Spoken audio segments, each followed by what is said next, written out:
Welcome to the weekly Volunteer and Combination Officer section of the International Association of Fire Chiefs webinar series. I'm John Buckman. I'm going to play the role of moderator today as we talk about what actions are necessary to retain more volunteers. It'll be a panel discussion between three fire chiefs from a varying background, different perspectives, different types of departments, and not necessarily all from the same part of this country. So we're really excited today to get this webinar kicked off. So now get the slide to move forward. There we go. Our panelists are Chief Shad Cooper from Wyoming, Chief Chad Heffley from Illinois, and then Chief John Winters from Illinois as well. And they're going to talk about how they retain volunteers in their department. We use audio over voice IP technology. If the screen freezes up, we tell you log out, log back in, and more than likely that little piece of dust that was in your pipe is gone. So if you have problems, you can email IFC support at webinars@ifc.org for support. There aren't necessarily going to be handouts after this because we're not going to have a bunch of PowerPoints. We're going to have a discussion.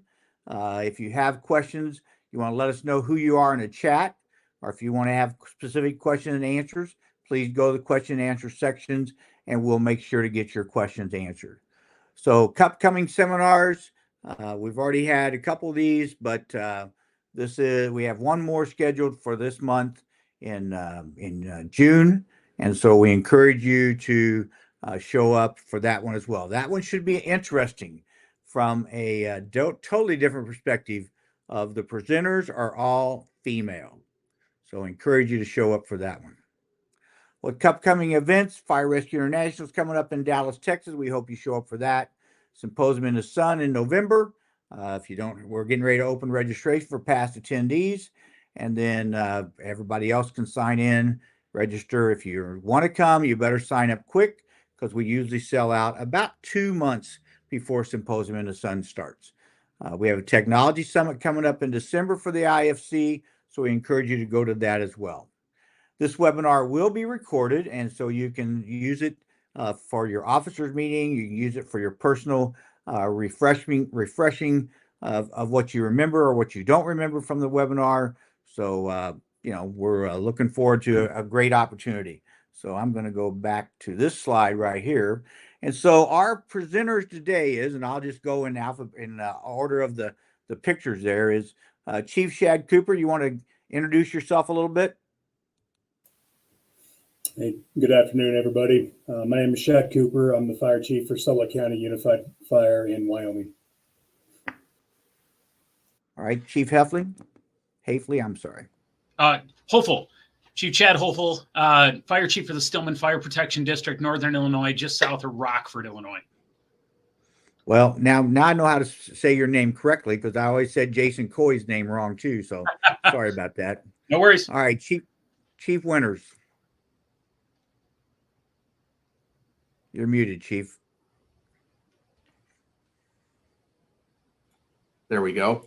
Sorry about that. My name is John Winters. I'm the fire chief in Silvis, Illinois. We are located right along the Mississippi River, just a couple miles from Iowa.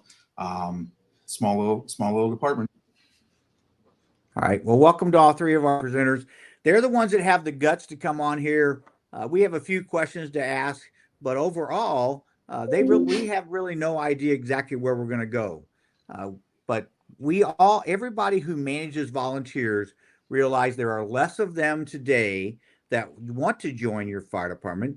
But once you get them, how much work do you spend trying to keep them? Is it more expensive to hire a new person, or is it more expensive to keep a new person or keep a person?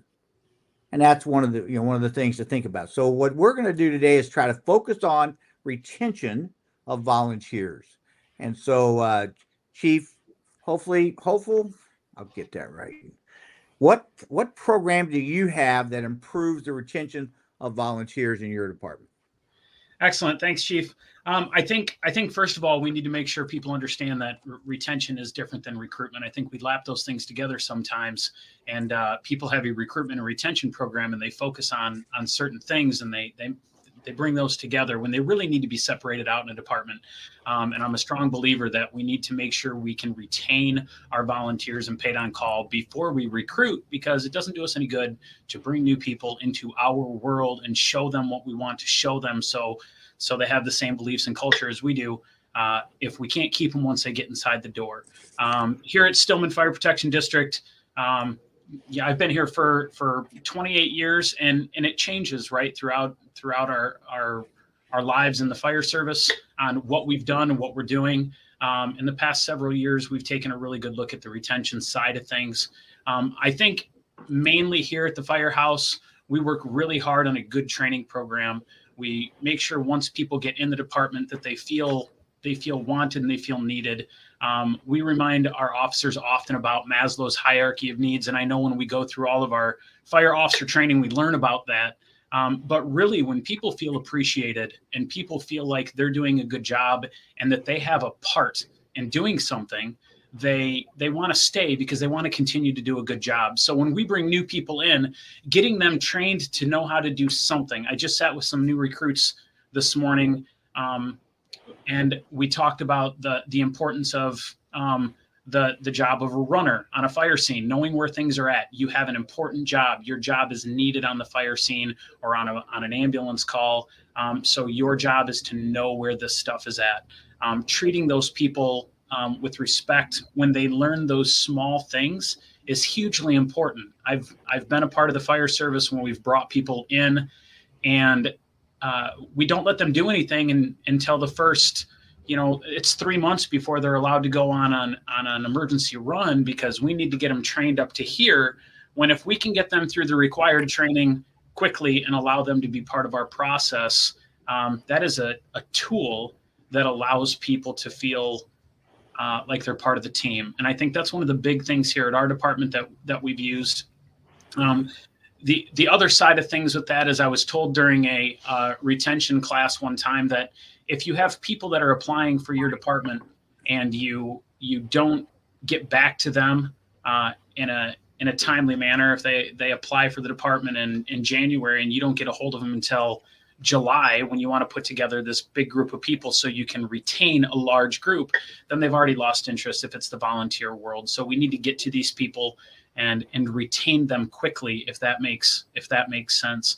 So I guess my take on not necessarily a program, but a concept is make people feel like they belong, make them feel wanted, and they'll want to do more and they'll want to do a good job, even if it's a little thing. I talked to a Chicago firefighter one time, probably 20 years ago, that said they had a guy on the job that was horrible at everything except for dressing a hydrant, but he was the best damn hydrant dresser they had on that fire department. And so that's what they let him do. And he was great at it. And so we need those people, and that's important to us here. All right, great. And what you're saying is that you need people with multiple talents. Right. Just they don't all have to be interior structural firefighters. It could be a driver. They could be an ambulance person, emergency medical responder, whatever. Chief Winters or Chief. Well, let's go to Chief Winters on what program or programs do you have that are successful in your department? We do a few things that I think have helped us over the years. We have found that if we can keep a firefighter for 3 years, we can keep them for 20. So just those first 3 years are the important part of the retention program. That is the most important part of the retention program for us. So we assign a mentor to every new firefighter, and it could be a firefighter, it could be an officer. We try to match them up the best that we can, personality wise, thinking wise, but we also like to see some varying degrees of skills between the people. So we might partner up a young firefighter with somebody that's more senior, that's not as good with technology, and they can teach each other different things. So the mentorship program has been huge for us. The mentor checks in on the new firefighter at least once a week, even if it's just a text message that says, "Hey, how's it going? What do you need? What can I do for you?" So we do that, and we also give the new firefighter, a roadmap of what we expect them to do for the first 2 years.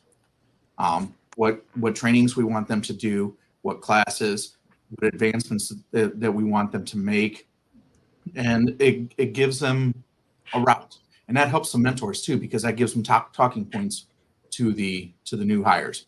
So between the mentorship and the roadmap, like I said, if we can get them through the first 3 years, we keep them for a long time. So that's the critical and key point for us, is that 3-year mark. Great, great. Chief Cooper, anything from your, what do you have successful in your department? Yeah.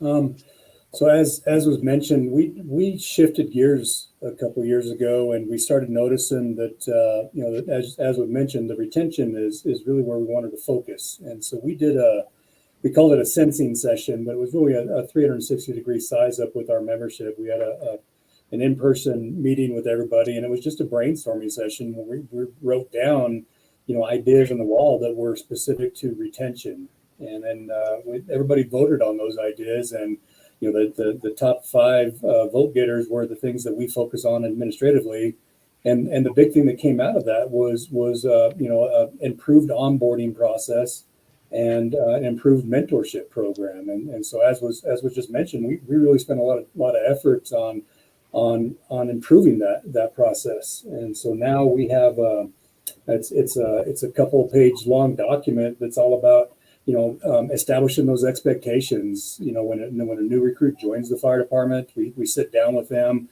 go into great detail about here's the roadmap to get to success, and here's what's required for the training. But it's more than just training. It's about understanding, as Chief Hopeful had mentioned, where to go find something on the truck, or it's about understanding which trucks go out in which order when they leave the station. That's all part of that initial onboarding discussion. So we really put a lot of effort into the onboarding, and then we assign mentors, some seasoned firefighters that take those new recruits under their wing and do the follow-ups, as Chief Winters had mentioned, and meet with the new recruits, make sure they've got all their needs in place. But then the other thing is we really focused on we call them battalion size ups, and it's where each of our 6 stations is a battalion, and each battalion has a battalion chief.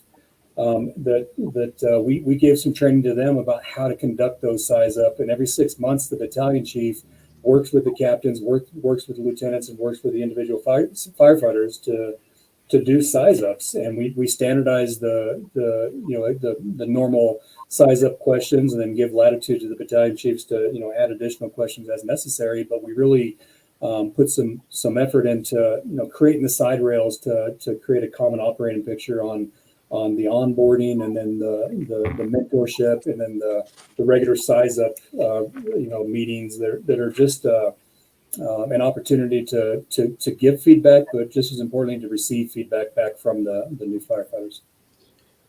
Chief, I think you said I think you said a couple things that I want to key in on that I thought were great.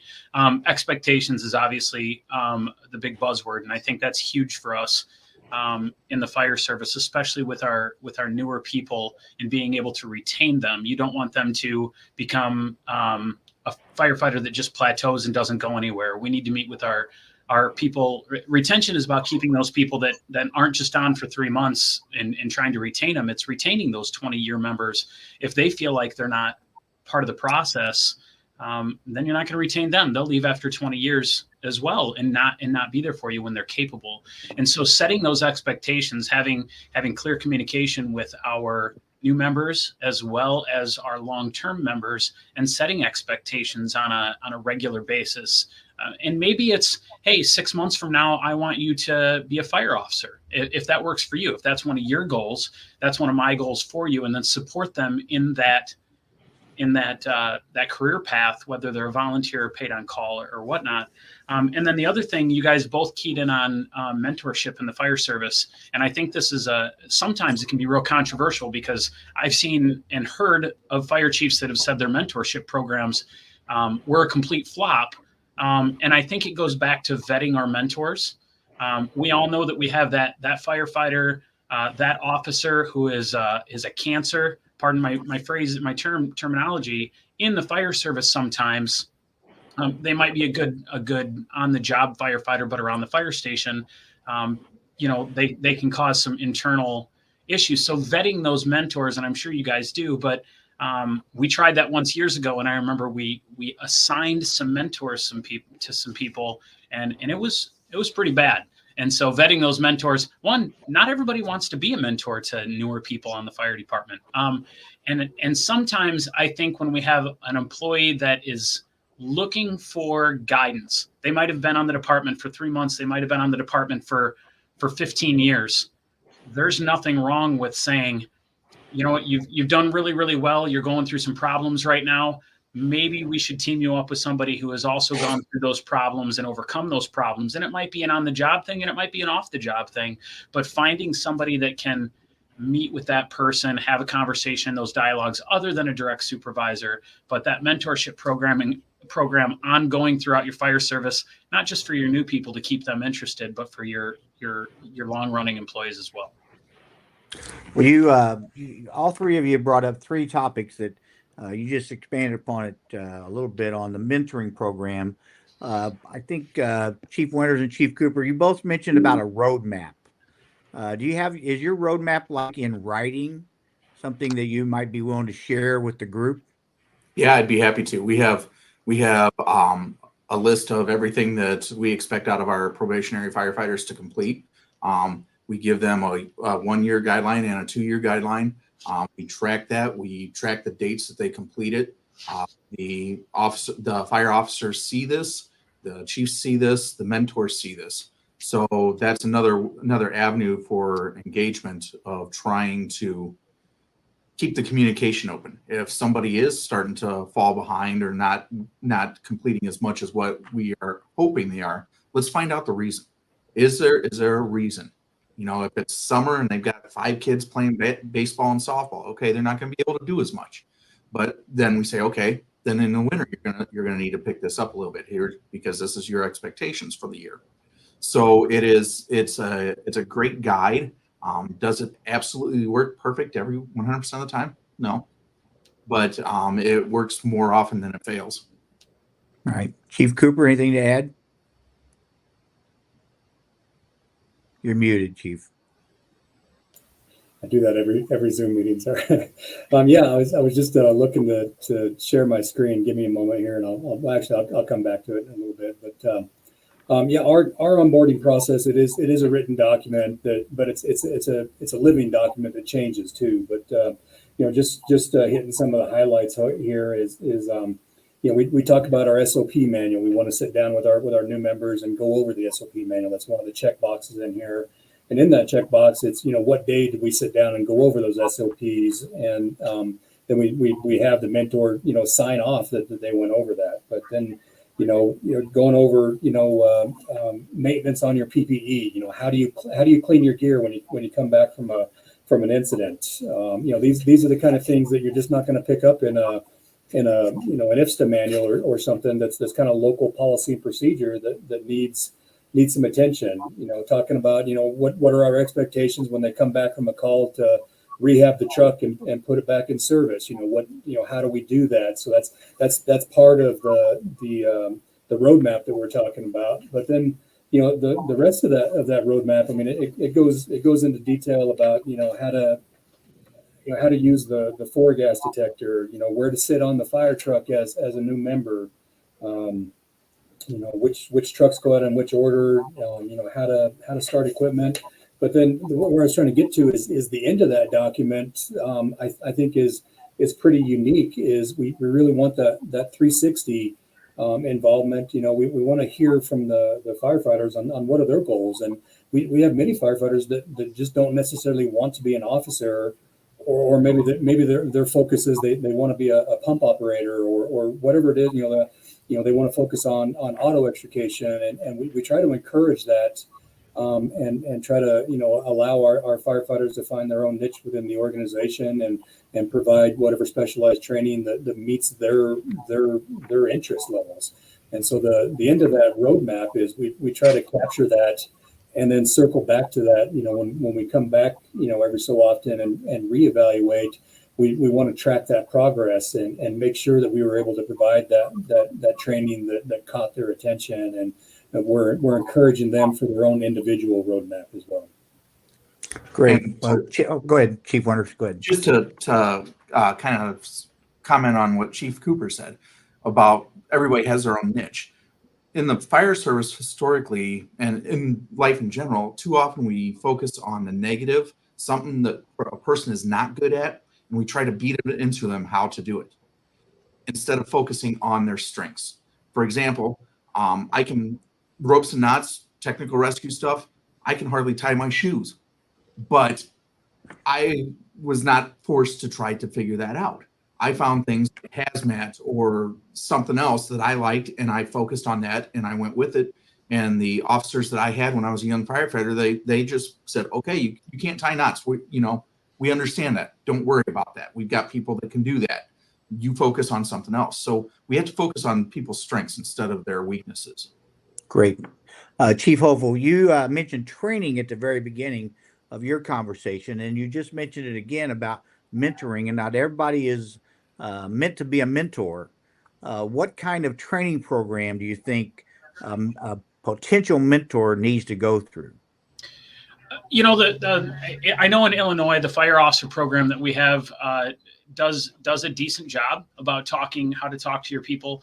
I think a true mentorship program has to be vetted by somebody that is knowledgeable of what we expect from that mentee. So if it's somebody that's that wants to do EMS, that's their niche. They don't want to do the fire side. Then put them with somebody who is really good at that and that knows how to talk to people. So what we also have to teach our mentors that they don't know what they don't know. And when I say that, I mean they have to know that they can tell somebody, "I don't know the answer, but I'll find out for you." That is so important. A good mentor has to be able to listen. They have to know that.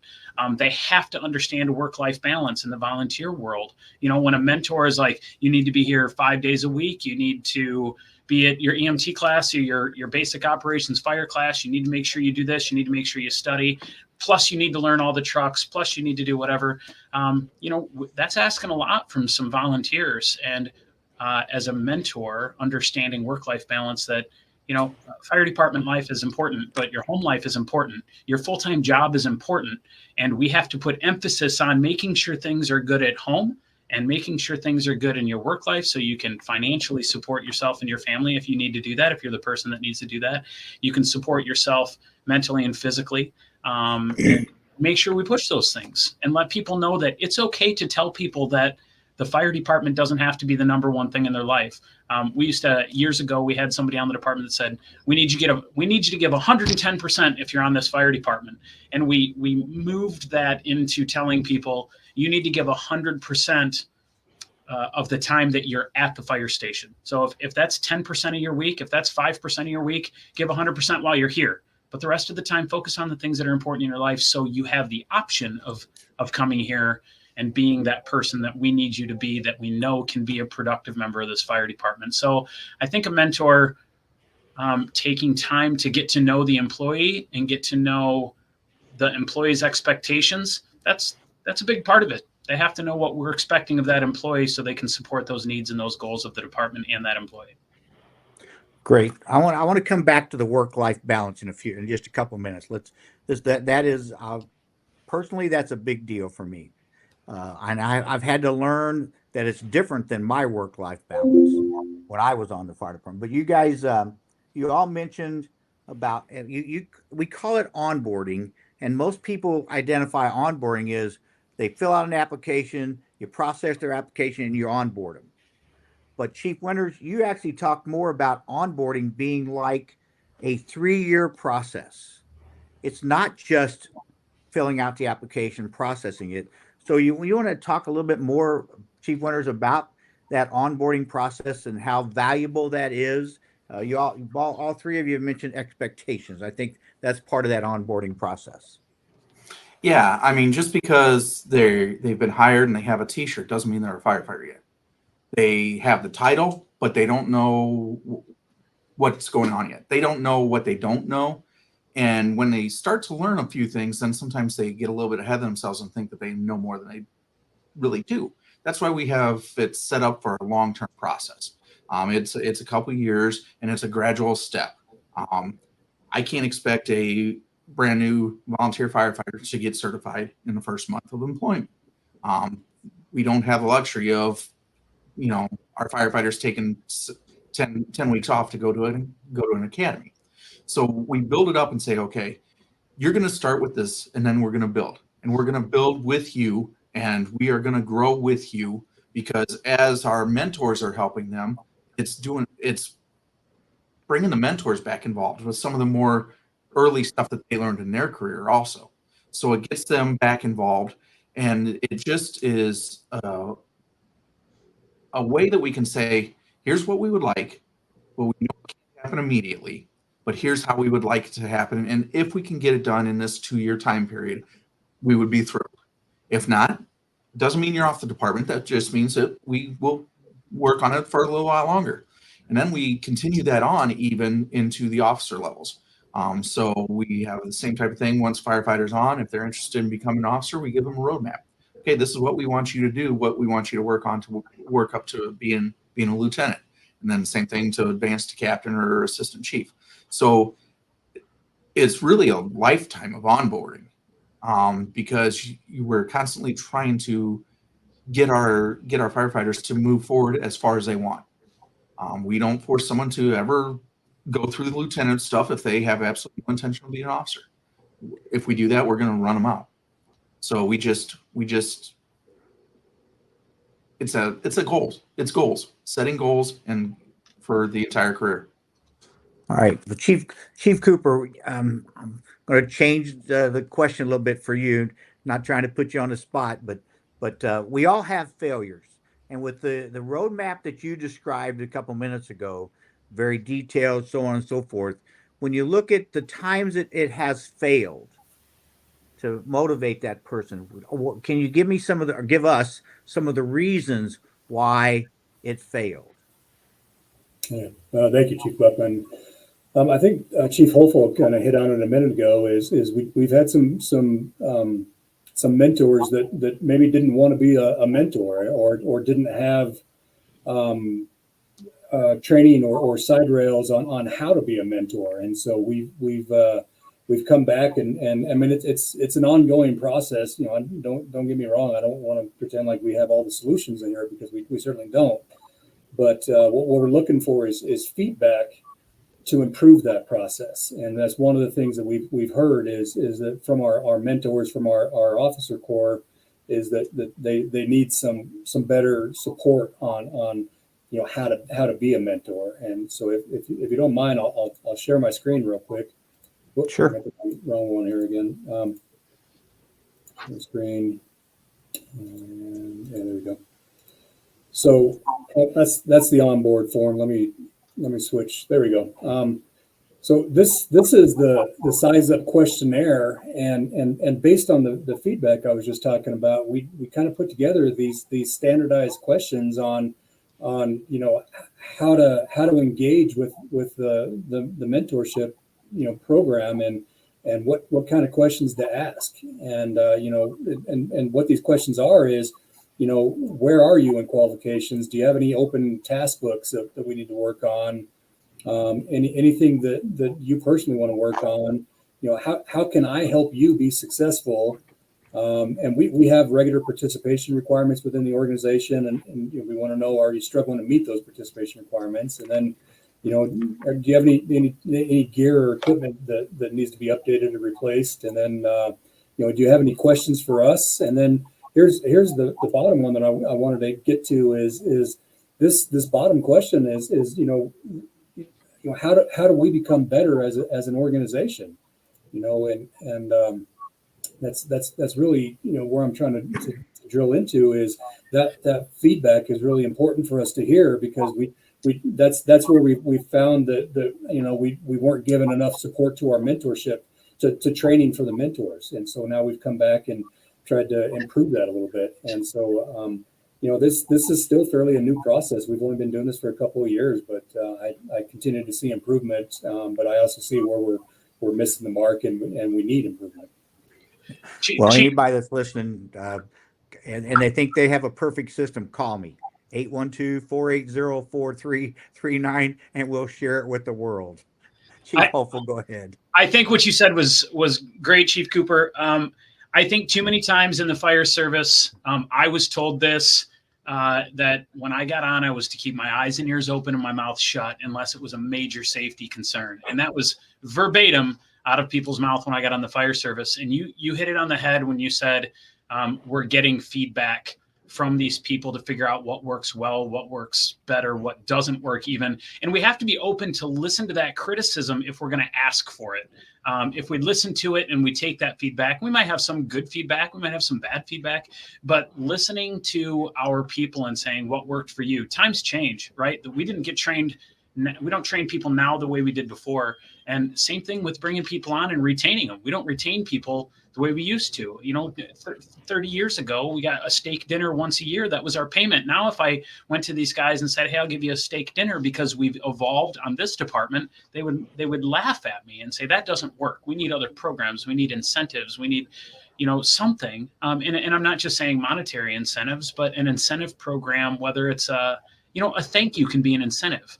Praise can be an incentive, a trophy once a year that says, hey, you've done a great job. You made the most calls or you made the most training. Little things like that on some volunteer departments go miles. It's great. So, but I think you hit that on the head with getting feedback from our people and then along with that, listening to it and acknowledging it.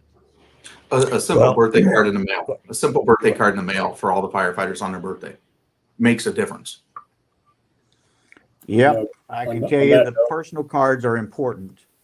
On that note, we took some feedback, and instead of giving birthday cards to our firefighters, we started giving birthday cards to the children of our firefighters, and that's actually a pretty big lift, but very much appreciated. And one of those things, community Wow. and involvement and camaraderie in the organization has been well received. That's a good one. I learned about the cards years ago. I mean, we're talking like 25 years ago. Smokey Dyer, who was the fire chief of Kansas City, Missouri Fire Department, at an IFC board meeting, we're on break, and he's over here signing his name to a bunch of cards. And I said, what are you doing? He goes, every member who has a birthday gets a personally signed card from the fire chief. That was a big deal. So let's switch gears a little bit.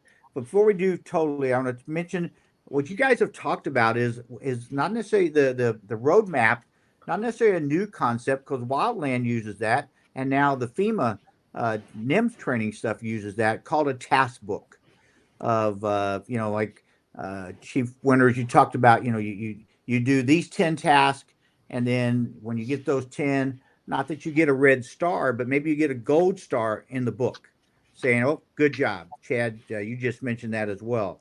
And I think that giving them awards or reward as they progress will help them. So that's not necessarily it's a good concept. I really believed in the task book way back in whatever it was, 50 tasks. You got a year to get them done. Can help that member meet the expectations, and that's what they all want. Right. So let's go ahead. I just expound on that just for a second. We did the same thing with the quote task book. It's a new member binder. And you call it what you will, but list of expectations. What we found was we were very vague when we first started that. It was, we need you to be signed off on this engine and this engine and on this engine. And we need you to be able to do this and this and all the things, gear washer, fill SCBAs, all the things. But then we said, go find somebody to teach you how to do it. Go talk to a full-time member. Go talk to somebody. They'll teach you how to do it. And it really left a lot of things open and a lot of confusion, because then, one of the full-time members was like, oh, what am I supposed to teach you on this engine? What are you supposed to know? And now the task books are very specific. When you open it up, it says, these are the things that you have to know. And it tells you to list who you went through it with, what you went through, how they went through it. So everybody's expected to go through the exact same thing verbatim. And at the end, you're expected to know certain things verbatim. And then at the end, their direct supervisor signs them off on that if they can prove that they know how to do it. Because then it gives us checks and balances, and it gives us accountability to go back and say, yes, you know the things that you're responsible for, and we can move on. And it's really accountability to be able to go back and say, yes, this person has been trained on these things by somebody who is capable of training them on those things, and it's not vague. So again, specific expectations and then evaluation on those expectations are important with the task book. All right, great. Well, we mentioned work-life balance a little bit earlier, and so Chief Cooper, I want to come to you on that work-life balance issue, and I will tell you that I, on the back of one of my books, I have the 5 F's: faith, family, friends, finance, fire department.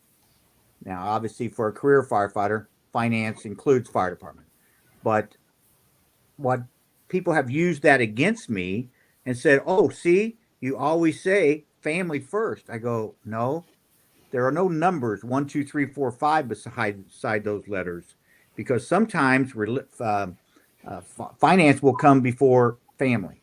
Sometimes fire department would, it's got to be a moving target." So, Chief Cooper, how do you manage that work-life balance with your volunteers? That's a great question. I think I'm looking forward to hearing what some of the other chiefs say too. That's one of the things we certainly struggle with. Back to the onboarding process. When a new firefighter expresses interest in joining the fire department, we always do an interview. We always sit down with myself or the deputy chief and talk to the new firefighter and try to lay out those expectations. Really, so they know what they're signing up for, and how many calls we go to, how much time is expected to attend emergency incidents and attend trainings and so on. And what we're trying to build towards is I want to make sure that the prospective new recruits know what they're getting in for because of the time commitment. And then the next part of that conversation is, we want to have a conversation about work-life balance. And we say, hey, look, if your employer does not want you to respond, during working hours, I don't ever want to get between you and your employer or cause any problems for you. So, work within the parameters that your workplace allows you. And many employers do allow their employees to respond to emergency incidents, but many don't. And so we want to make sure that I understand that, and our captains, lieutenants, and everybody understands that, because it leads to availability. But part of that initial interview process is we really assure our new prospective firefighters that we don't want to create that conflict in their work-life balance. And then we also talk to them about, there will be an impact to your family. There's going to be times where you're sitting down for dinner with your family, and it is necessary to leave and come to the station and be available for that emergency response. It's really what makes community. It's what makes it's really the backbone of our volunteer fire department is being there for our neighbors when they need help most, and that's part of the commitment that you're making. But at the same time, find that balance where you're not going to end up with a divorce because you couldn't find the work-life balance or the family life balance. And then the one thing we do talk about is recreation versus the fire department, and we try to talk to the new firefighters and say, hey, if we've got a Saturday training scheduled and it's it's all hands on deck kind of training, we're doing live fire training or whatever it is, and we need a lot of help with instruction or safety or whatever it is, and we need you to commit to attend that training, but you're struggling whether or not you want to go snow machining or hiking or whatever it is that weekend. There's going to be times where we ask you to prioritize the fire department, but not every time. I never want to be in a position where you feel like every weekend you're obligated or that you have to be available to attend those department-wide trainings. And so we try to give enough latitude to our firefighters that they don't feel like we're overwhelming them. But it's certainly a difficult line to balance, and it's something we struggle with in our own organization, but we're certainly aware of it and try to inform new prospective recruits and firefighters what to expect, and then work within those parameters that we've established. Great. Some good comments. You talked about latitude. You used that word latitude, and I think that's one of those, again, a balance thing, is that you got, it can't always be about the fire department. So, Chief Hopeful, anything to add from your perspective? Yeah, just a couple of things. First and foremost, I think in the fire service, we all know if you're in the officer position or chief officer position, that you're just as much sometimes a counselor as you are a fire chief, sometimes maybe a babysitter. But that's okay, right? We want to support those people. Having an open door policy, my office door is open unless we're doing a webinar. My office door is open for anybody from firefighter, from new recruit, cadet, all the way up to come in and to talk to me about non-fire department stuff. I might not have the answers. In fact, a lot of times my answer is, here's a card for our EAP that we provide for all of our firefighters. This is somebody that you can call. This is a number that you can call that we've vetted that has helped out a lot of people. Maybe they can help out. But a lot of times people just need an ear. They just want to have somebody listen. I've got this thing going on. I just need to talk about it. And for me, work-life balance is important in the fact that some people need to be able to come someplace where they're understood and they're listened to and they're heard, and it's not strictly business. And that's important to us, but also having that EAP, a vetted EAP that can help out our employees when we don't have an answer, or when maybe our advice isn't enough to get them through a situation they have at home. If they're not going to be good at home, they can't be good for us on a volunteer or paid on call schedule. And two more things I want to touch on there is involving the family. My office at the fire station has got some kids' toys in the corner in a little box that kids come in and play with. When the kids drive by the firehouse with their families, they want to stop in and see the fire chief. They want to stop in and see the firefighters because we take a couple minutes and we play and we talk to the kids. We get them involved. Their kids want to be involved. They want to stop by the firehouse, and then those kids grow up to be firefighters. And I've seen it, because I've been doing this a little bit, and it's kind of cool to see, which I really like.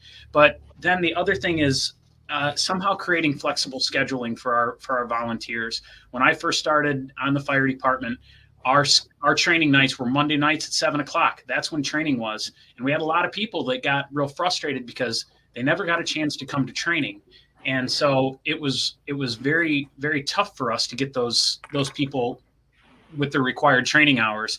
So we came out and said, you know what, how about we do training Monday nights, and we'll repeat that training Tuesday morning for those people that work nights, or for those people that are on a 24/48 at the time real fire department. We had those situations when we created the second day of training, the Tuesday morning. It allowed us to have those people be more involved, be included, and be a part of that fire department family. And we retained a lot more people that way because they were making that training. They felt like they were a part of the team. They felt appreciated because we made those accommodations. So flexible scheduling is also something that's important for our volunteers and paid on call. Great. Chief Winters? Yeah, I agree with both Chief Cooper and Chief Hopeful with a lot of what they've said. One thing that we've struggled with within my department since I've been on the last 20 years is every department has that guy that would leave his grandmother's funeral if the tones went off.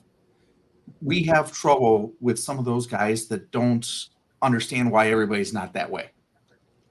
They think that everybody should be as dedicated as they are. We do paid shift hours during the day. Majority of volunteer fire departments are very shorthanded during the day because people are working. We do paid shift hours. I've got some guys that will come in and do paid shift hours, but they may not make a whole lot of calls outside of that. They're still being a productive member of the department, but I still have some firefighters that are resentful that they work day shift, but they don't respond at night, or they don't respond as much at night. Right. It's hard to get everybody to understand that every single person is an individual. We are not all cut from the same mold. I was one of those guys that I would show up for absolutely everything, and I didn't understand where people were. Well, sitting in a position and talking with people that aren't able to respond as much, it's opened my eyes to realize, okay, there is no cookie cutter mold. We can't say you have to make X percentage of calls or you have to train X number of hours per month, because that doesn't work. Sometimes you're more available, sometimes you're less available. Like I said earlier, if you got kids and they're playing sports and they got travel baseball, travel football, soccer, whatever, they're not going to be as available as much. But when the kids aren't in season, okay, we want you to put forth more effort here. Let's step it up. We're going to give you've got the leeway to do what you need with your family, because that's what you have to do. You have to work. You have to go to your job every day. You have to go to school. Those are things that you have to do. But when you are available, step up. That's a good point. When they are available, step up. Don't wait for somebody else to call them and say, hey, please come in. So I want to move on to one question. We got about 15 minutes left according to the schedule. Chief Hopeful is, let's talk about the kind of compensation programs that each of you have that may be, that may help in retaining those volunteers. So we have transitioned multiple times throughout the years from being a completely volunteer department from the newest guy all the way up to the fire chief. And we have transitioned over the years to part-time fire chief, to a full-time fire chief back in like 2007, I think, to then having paid on call staff and then having full-time firefighters and now having paid on call in a combination, which is great for us. Doesn't always work for everybody for funding reasons and so forth. We do have the ability to have an awards banquet at the end of every year where we do awards and things like that. But we also pay people a small stipend for their training, which is great. And we have a required training that they have to be at 12 hours per quarter that they're required to with certain subjects, as some departments do. And then we have to put a cap on that, because if we said everybody gets paid for every training hour that they're here for, then, we would not be able to budget for that, because we have some of those people, men and women, that would be here, every waking hour because they don't have any other responsibilities. And that'd be wonderful, but we just can't do that. So we have to cap that. And so we actually pay for training for everybody on the department. The other thing that's really nice is we pay for training. So we budget heavily on training. Some departments have it set up where you have to pay for your own training and then you get reimbursed. It's worked out really well for our department that we pay for training up front for people. And then they pass the class. That's great. And then we have a document that they have to sign that says they give 2 years commitment to the fire department. If they leave within those 2 years, that's fine. They just have to reimburse us for any certified class. That is a huge retention thing for us on our department, because some people can't afford some of these classes. And now we have classes that are upwards of several $1,000s for a week-long class. I know most of our staff, wouldn't take a week off their full-time job to go take a class, especially if they had to pay for it. So some people are using vacation time, and then we're paying for their class. We're paying for their hotel if they have to go someplace and stay. We're paying for transportation. We're giving them a stipend for meals, and we budget heavily for that. That way we have well-trained personnel and staff. That's really important for this department. We also understand that we're a stepping stone department. There's a lot of people that will get their training here. We literally have people that will move to our fire district so they can take classes paid for by the fire department. They will stay 2 years, and with clear expectation that they're going to leave after 2 years. The nice part is sometimes they find that they fit really well with our department. So they might go work for a full-time suburb department of Chicago, but stay with us as a paid on call if they're able, if they can wear two hats. So that works really well for us for compensation, paying for training, and then paying for the classes they're doing as well. All right, Chief Winters. Our department is a paid on call department. I am the only full-time employee. Everybody is essentially a part-time employee. None of them have to be here. They're all volunteering to be here, but we pay them for every call that they respond to. And if it's a multiple hour call, they get paid for multiple hours. We pay for their trainings. So their normal organized fire department trainings, our weekly trainings, we pay them for that. We pay them for their certification trainings also. And like Chief Hopeful said, we pay for those classes. We have not implemented a reimbursement policy yet, but has been discussed and considered. And then we also, during the day, staff have 2 people at the fire station, just because we don't know who's going to be available. We pay for those also. So it can be a part-time job. But it's flexible enough that they get to pick when they want to work. So I build a custom schedule every month for the daytime workers. They tell me what days they're available the following month, and I build that custom schedule for them. I don't just put a sign-up sheet and one person comes in and takes 28 days. So we try to balance it out and make it as even as possible. So that's really worked well for us. Some people don't. Most of the firefighters don't expect it. They don't expect to get paid the way we do. I mean, and it's not a stipend. We're minimum wage all the way up to, $25 an hour. In Illinois, that's pretty darn good. So for a part-time job, they're well compensated. In Illinois, last year was the first year that we were successful with lobbying for the legislature to provide an income tax credit for the firefighters in Illinois. A lot of firefighters won't qualify for that, but it is another incentive that the state is trying to help us with to help retain volunteers. Okay, great. Chief Cooper.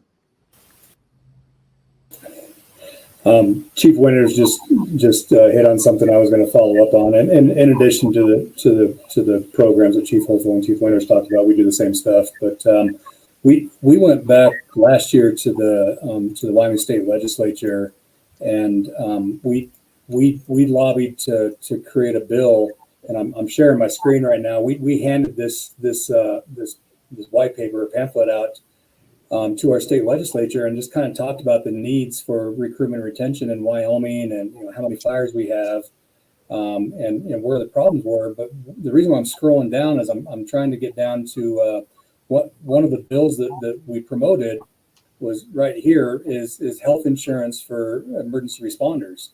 And this bill was successful. It actually became an enrolled law, and in July this year, it's going to become available for volunteer firefighters to join the state of Wyoming's group healthcare program. And that's the kind of incentive that seems to encourage firefighters to consider joining the fire department. We've already had quite a bit of interest from people that are uninsured or underinsured that maybe can't afford some of the marketplace healthcare that's available, and they're interested in this because of the nature of being a group healthcare program, and because of some differences in caps and some differences in out-of-pocket expenses. That this might be something that's more palatable to them. Now, to be clear, the individual firefighters are still going to be it's still going to be necessary for them to pay for the entire cost of enrolling in that healthcare program. And we haven't seen it rolled out yet. Like I said, it won't become available until July 1st. But there's been a lot of interest already generated from this potential program. So potentially healthcare for volunteer firefighters. That's the kind of thing that might make a huge difference in addressing the huge gap for recruitment in the Wyoming Fire Service, at least. Right. On top of that, there's also a retirement system with the state of Wyoming. It's actually a long-standing program. It was initially implemented in the mid-50s, and all volunteer firefighters are eligible to participate in that program. And as a young fire, I joined when I was 19 years old. I didn't care. That wasn't something that grabbed my attention. But later on in my career, that's a nice benefit that I'm looking forward to receiving when I get to my retirement age. And speaking as a fire chief of my own organization, there's been several firefighters that have told me that it's made a difference, that they continue to stay with the organization for many more years because they want to receive that benefit. Now it's still, they're still volunteer firefighters. Nobody's going to get rich being a volunteer firefighter. You're not going to have a full retirement from this system. But for a lot of firefighters, it's a couple $100. It depends on how long you're in the system and how big that benefit is. It's different for everybody, but it's enough of an incentive that has made a difference in my own organization. And so to answer the question, we're looking for what programs, what incentives would encourage somebody to consider joining the fire department, and then just as importantly, consider staying with the fire department for as many years as we can get them for. And those are the kind of things that seem to have made a difference for us. All right, great. All right, we got about 6 minutes left, and got a question or a request from Vincent P. If you all can send me a copy of your mentor programs, we'll get it uploaded so that they can have access to it. And then another question from Vincent P. And I have no idea if any of the three of you want to get into this question. What is your opinion on the proposed rulemaking for the OSHA firefighter standard? Anybody want to bite that bullet? I don't think anybody really wants our opinion. It's the way it's written. I don't see this going through. It is a very muddled time restrictive, administrative restrictive process that's going to hurt a lot of volunteer fire departments. It's going to hurt a lot of career fire departments. I think the intent is phenomenal. We want to make sure that everybody's safe. We want to make sure that everybody goes home, they don't get hurt. We want to protect our people. So the intent is phenomenal, but the realism is not. If this were to go through the way it's written, it's an unfunded mandate that we have to try to figure out where we're going to get this money. So if we're going to have this money to do this, what are we going to cut?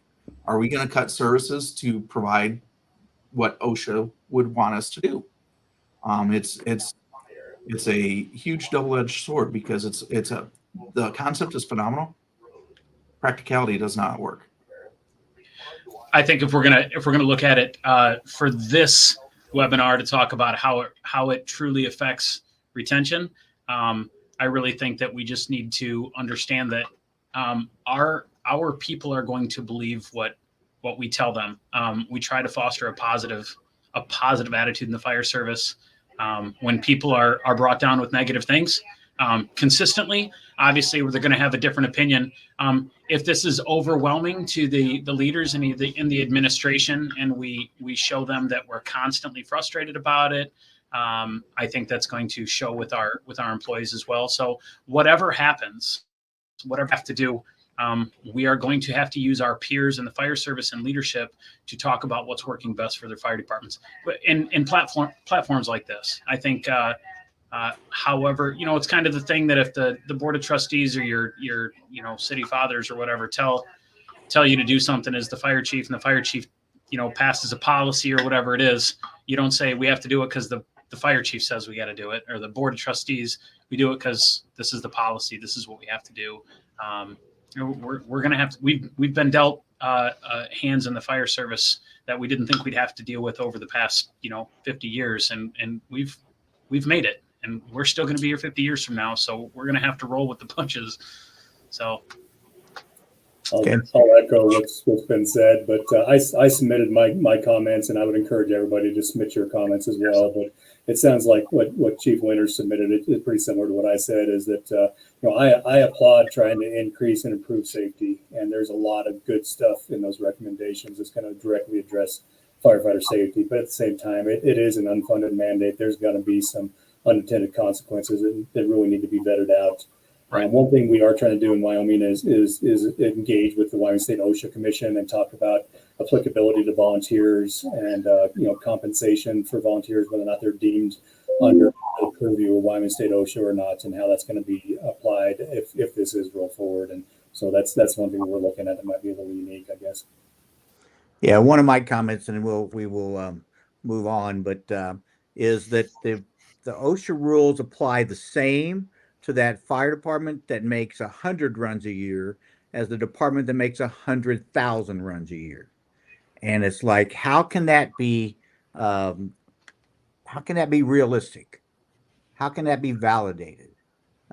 Because the risk is significantly different, the times of risk. So I think you all have encouraged the people who are listening to this, submit comments. You do not have to submit comments on the entire document. Pick out 5 of the items that you like or you don't like and submit comments on those 5 or on those 2, whatever. And so don't let the volume of the document scare you and saying, oh my gosh, I can't comment on the entire document. And don't tell them it's full of CRAP, because that won't go anywhere. Give them specifics on what is not good and what could be done differently. Suggest something different if necessary. So with that, we are coming up on 1 minute, and I will go back to the group here and ask for any kind of closing comments. Chief Hoefel. You know what, I just encourage people to keep logging into these. I mean, obviously this is not a classroom. This is just us talk. So we have opinions. We all do things differently, but when I became a fire chief, I knew that I had to lean on people that knew more than me. And I still do that to this day. And I will continue to do that till retirement. So lean on those people. We're always available to reach out to, and we'll go from there. We'll keep moving forward. Chief Winters. We just have to remember that the fire service is dynamic. It's constantly changing. As humans, we try to resist change a lot of times, but sometimes we can't stop it. We have to go with it. We have to understand it. We have to learn, and we have to make it work for us. So moving forward is the ultimate goal, because if you're not stepping forward, you're taking 2 steps backwards. So just keep moving forward. I want to say go with the flow, but that's not easy. You just have to make sure that the changes that we go through, like the recruitment and retention that we've had problems with over the last 10, 15 years, we have to find a way to make it work. We just have to keep working at it. We have to do things differently than what we've done in the past and find a way to make it work. All right, great. Chief Cooper. Just listen to your people. That's one thing that we've really been focusing on and found success with is get that feedback from your personnel. Ask them what encouraged them to join the fire department, and then why do they stay with the fire department, and then what can we do to improve the organization to meet your needs and still provide public protection, and then just listen to that feedback, try to formalize how you receive that feedback, and then try to work to implement the recommendations that are going to accomplish those goals. So that's my recommendation. All right. Well, thank you all. One of the final comments that with the retention programs, just like with any program, I was told this once. If it's not successful, you can stop it. So if you have a retention program that is not motivating your people, then quit doing it. So that, just that'll be my final comment for you. I want to thank our 3 presenters. They have, they probably are, they're all, Chad knows me a little bit. The Chief Winter, Chief Cooper don't know me. They're probably like, what is he going to get me into? But you all did great. You did exactly what we talked about. Is you guys had a discussion, and you gave me, as you talked, you gave me questions to come back with you or to you with, and so I appreciate your time. I appreciate your effort. It's been a great webinar. We are 2 minutes over, but hey, fill out the survey for those who are attending. Fill out the survey, share it with other people. When you get the link, share it with people. Maybe use it in your officer meeting or things like that. Use it for training. But we appreciate everybody who showed up today. Appreciate our presenters. And with that, we're going to end the webinar. God bless each and every one of you. Stay safe and be careful out there. Thank you.